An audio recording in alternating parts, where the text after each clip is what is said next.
Recording in progress. Hello, welcome back to our conversation about boiling point elevation. Apologies for the interruption. So we had left off in our discussion together about the boiling point elevation equation. We had gone over the components that are used or the variables that are used to determine our boiling point elevation for a solution. And I do want to talk about this little graph over here. So this graph might seem a little intimidating at first, but I want to just remind you of some graphs or plots that you've seen in Gen Chem 1 that this is really just showing us. So you might remember from Gen Chem 1 that we would look at these phase change diagrams, or excuse me, phase diagrams, which would have us show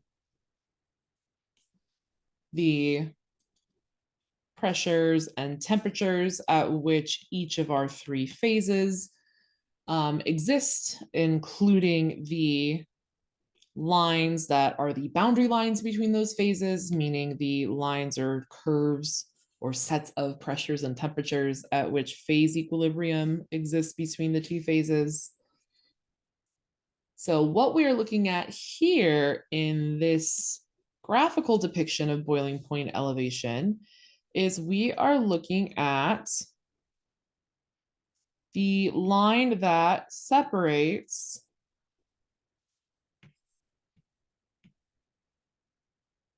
the gas and the liquid, because we are talking about boiling point. That's what you're seeing here. So this is just a zoom in on that segment of the phase diagram. And what we're looking at here is we're looking at how if I were to take a measured set of pressure and temperature values for my pure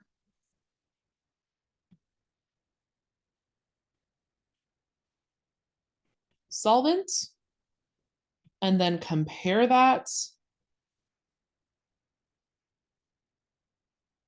to a pressure temperature curve for the solution, then I would notice that if I were to try to find at 1 atmosphere what the temperature is where we have both liquid and gas existing, we would find that this temperature is the boiling point of our pure.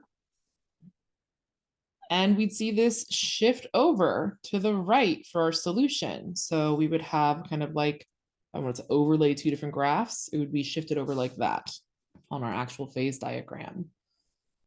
So our solution itself at 1 atmosphere, find this point on the curve. This would be, notice, a higher boiling point. So right here, TB solution. So the boiling point of the solution is greater than the boiling point of the pure solvent. So if I, again, were to go into the lab and try to generate one of these phase diagrams by plotting some different pressures and temperatures, I could identify my boiling point, which is the point where my vapor pressure is equal to atmospheric pressure, so 1.0 atmospheres. And then I could use this plot to identify what temperature I achieve on my gas liquid boundary curve at 1 atmosphere, which would give me my boiling points. And we would see that the boiling point of our actual solution would be higher than that of our pure solvent, which again makes sense when we're thinking about this in terms of energy needed to get those solvent particles around those solute particles and into the gaseous phase. So this is our definition of boiling point elevation.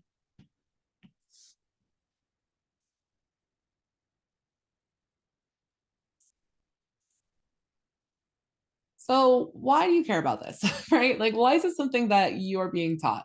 Yes, you're being taught this because understanding how solutions have properties that are different from their pure solvents and how those properties are different because we've got some quantity of solvent is an important topic in chemistry. Like it'll affect some things that we talk about when we look at just in general, like anything involving a solution, right? But there are also some everyday examples where you might have seen boiling point elevation at play. So, for example, salting pasta water. So, I'm going to give a caveat here, right? The reason why we add salt to water when boiling our pasta, right, is not because of boiling point elevation, right? It's not like we do this for a major increase in our boiling point. We do this because it tastes good, right? Adding salt to water is yummy. However, let's assume that you are, having a giant family dinner. And so you're making a bunch of spaghetti. So if you add like a few grams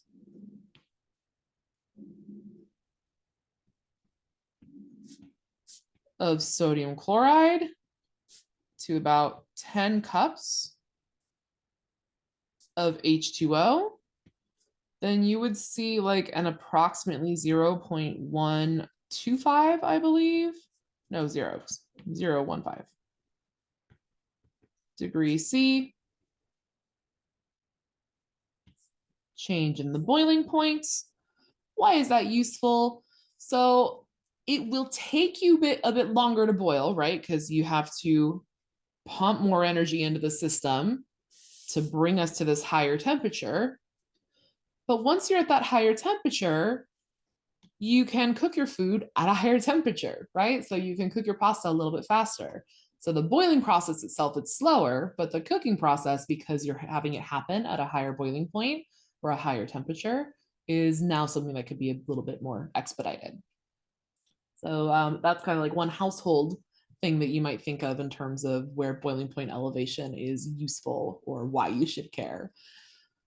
Another on the flip side of thinking more about like, how we enjoy the consumer goods that we do.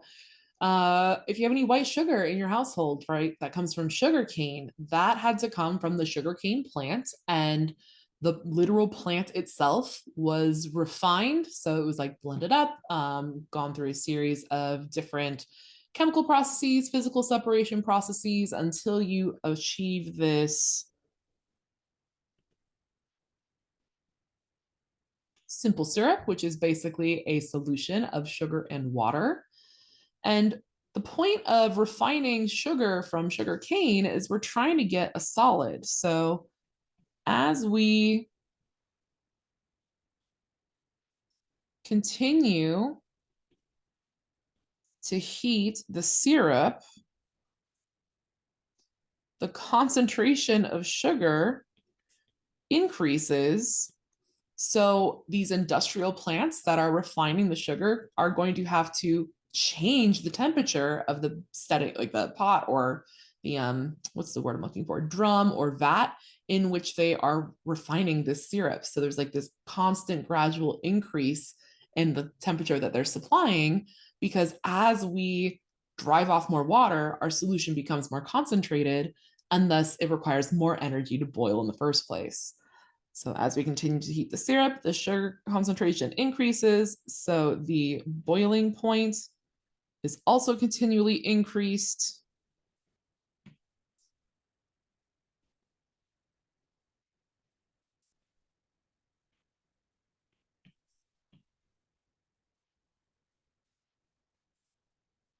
So that at some point, only solid sugar is left. Because if we were not taking a stock of what our temperature was, right, we would run the risk of, instead of just like, dehydrating a simple syrup solution and getting our solvent, or excuse me, our solute left over, our solid sugar, then you would have something like caramel, right? You would have a chemical reaction where you're maybe like cooking the simple syrup at a particular temperature that changes this fundamentally from something where we're trying to get solid white sugar out of to something that's now like a caramel, right? So boiling point elevation is something that we have to keep in mind. It's present in a lot of things that are food related and also a lot of other industrial processes. Let's practice it. So practice with boiling point elevation.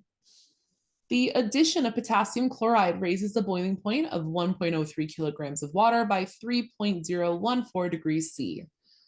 What mass of potassium chloride was added to the water? The molar mass of KCl is 74.55 grams per mole.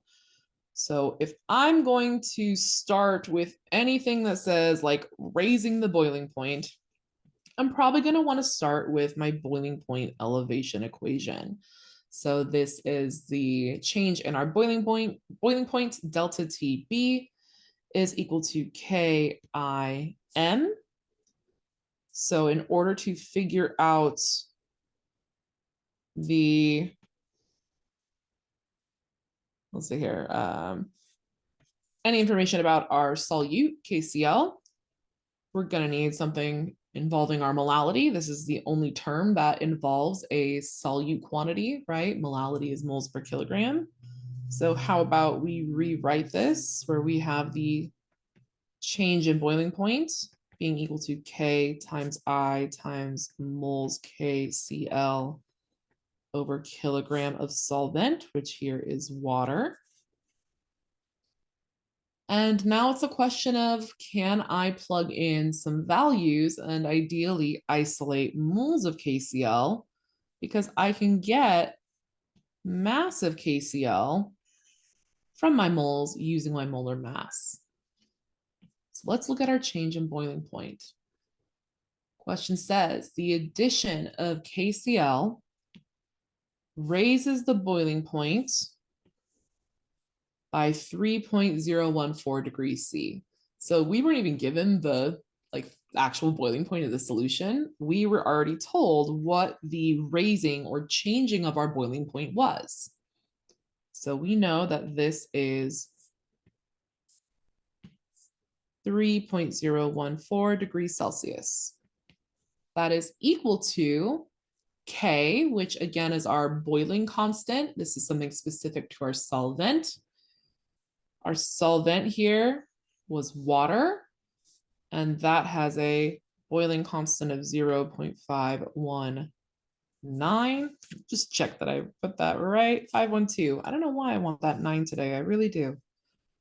0.512 degrees C per molal times I, the Van Hoff factor. So if we're going to determine I, we need to think about what happens when potassium chloride, solid, is dissolved in water.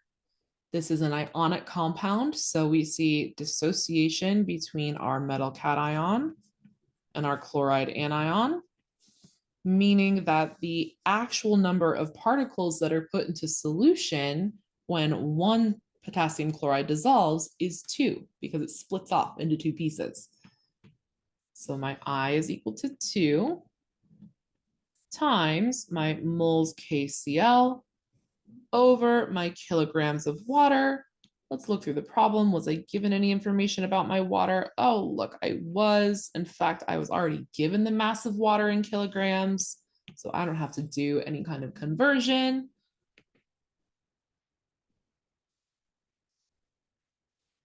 So I'm going to rewrite this down here. So we have 3.014 degrees C. And we want to isolate our moles KCl. So I'm going to begin doing some algebra. I'm going to divide both sides by the product of these two things so that they can come over here. And I'm doing a division because, again, these are multiplied. And in order to undo a multiplication, you've got to divide. So this is over 0.512 times 2. Let's see, can we do that math in our head? That is 1.024. If I'm wrong, please feel free to correct me the next time you see me. So 1.024, and carrying the unit here, that is degrees C per molal. that is equal to our moles of potassium chloride that we want over our 1.03 kilograms of water. So then if we were to rearrange, we would have 1.03 kilograms of water in the numerator times our 3.014 degree C change in the numerator, all over our 1.024 degree C per molal. And just so that you can keep track of your units, remember molality is moles per kilogram. So this will help you see what's going on with our units. So let's do a little unit check, dimensional analysis.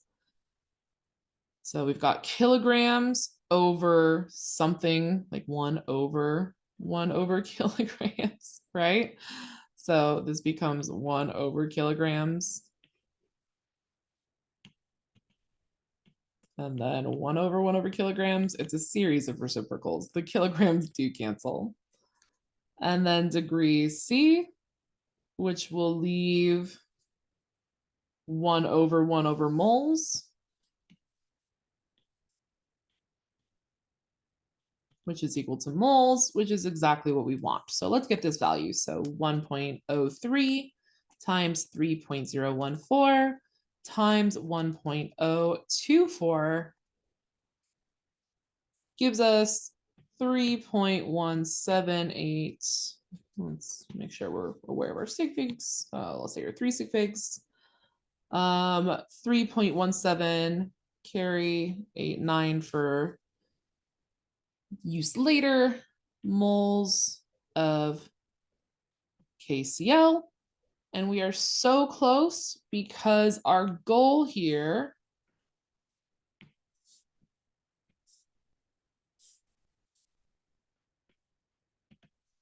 is we want to try to find the mass of KCl needed to make a solution that has this particular physical property, this desired boiling point. So let's see here. What mass of KCl was added to the water? We now have moles of KCl. So we're going to need to do a conversion using our molar mass. So just kind of giving ourselves some room, going to the next page. That was 3.1789 moles of KCl. And since we are trying to get our mass, we multiply by our molar mass, which was 74.55 grams per mole. So times 74.55 grams per mole gives 236.98 grams of KCl. And remember, we have to do this to 3 significant figures. So we can only retain 1, 2, 3. So we've got to round up here. This would be 237 grams of KCl needed in order for us to have a solution whose boiling point was elevated by 3 degrees. So we need a decent amount, right? That's almost 1/4 kilogram. So keep that in mind for your post lab. Hint, hint, wink, wink. All right. So far we have covered in terms of our colligative properties, vapor pressure lowering and boiling point elevation, which are very, very closely related. The next colligative property that we will look at is freezing point depression. And as you could imagine, it is also very similarly explained to how we explained our boiling point elevation and our vapor pressure lowering. So we'll discuss freezing point depression, how we can calculate it, and do a practice problem in our next videos. And then we'll wrap up with our final colligative property, which is osmotic pressure raising. So we better talk about osmosis. So see you then.